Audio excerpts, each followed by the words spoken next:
What happens when your own homeowners association demands the keys to your private garage, and then calls the cops when they see what's inside? This shocking true-to-life tale of control, secrets, and unexpected revelations will leave you questioning who really owns your home. Stick with me until the end, because the twists will leave your jaw on the floor, and don't forget to hit that subscribe button for more unbelievable stories that prove reality is stranger than fiction. It all started with a letter, one of those crisp white envelopes with the HOA emblem stamped on it like some kind of badge of authority, and inside it was a demand so absurd I read it 3 times before I realized they were serious. Per Section 14B of our community code, all residents must provide a key to their garage and property to the HOA for emergency inspection and compliance purposes, and I thought, this must be a joke, because no contract in the world should force a homeowner to surrender the keys to their personal property. But soon after came the knocks on my door, polite at first, then persistent, and when I finally answered, standing there were 3 board members with clipboards and the president of the HOA, a man named Gregory Holt who carried himself like a small-town sheriff even though he was nothing more than a retiree with too much time, and he told me in that smug tone that if I refused to hand over my keys, I would be fined, and if I kept refusing, they would escalate legally, maybe even foreclose. And my blood boiled because this wasn't just about money, it was about privacy, dignity, control, so I asked them flat out what they thought I was hiding, and Holt smirked, saying, if you've got nothing to hide, then you won't mind complying, and that's when I decided I would play along, but on my own terms, because you don't push someone into a corner and expect them not to fight back, so I told them I'd bring the keys to the next HOA meeting, and they nodded, satisfied. But little did they know I had no intention of handing over my life on a keychain. Instead I was going to expose them. So on the night of the meeting, instead of keys, I brought evidence, printed emails, overheard conversations, testimonies from neighbors, all showing how this HOA was misusing funds, targeting minority homeowners, and even sneaking onto people's property at night to look for violations. And when I laid it out, half the room gasped and the other half pretended not to hear. But Holt's face turned red, and he banged the table, demanding order, threatening to expel me from the association,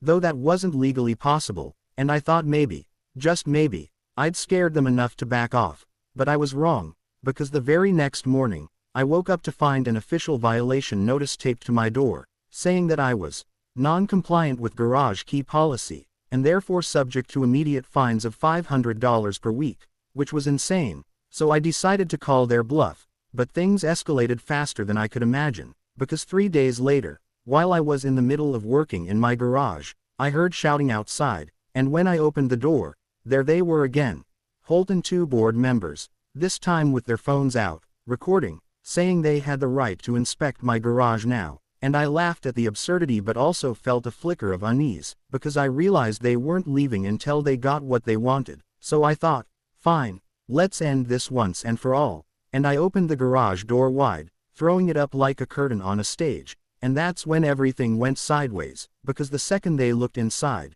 their faces changed from smug to pale, and Holt's hand trembled as he dialed 911, stammering into the phone that he had found something suspicious, possibly dangerous, and I just stood there, stunned, because what they saw wasn't anything illegal. It was my late father's old military equipment, a collection of decommissioned gear, helmets, crates, and even a few replica training weapons he had kept as memorabilia from his years of service. Nothing functional, nothing loaded, just history, but to these HOA bullies it was enough to scream arsenal. So within minutes, squad cars rolled up, lights flashing, neighbors spilling into the street, phones out, recording me like I was some kind of criminal, and the officers ordered me to step outside with my hands up, and I complied because the last thing I wanted was a misunderstanding to turn into a tragedy. But I kept telling them it was all legal, all harmless, and eventually after an inspection they confirmed nothing violated the law, yet the humiliation was already done, and the HOA tried to spin it as concern for community safety, even suggesting in a meeting that my property was a threat. But then something remarkable happened. One of my neighbors, an elderly woman named Mrs.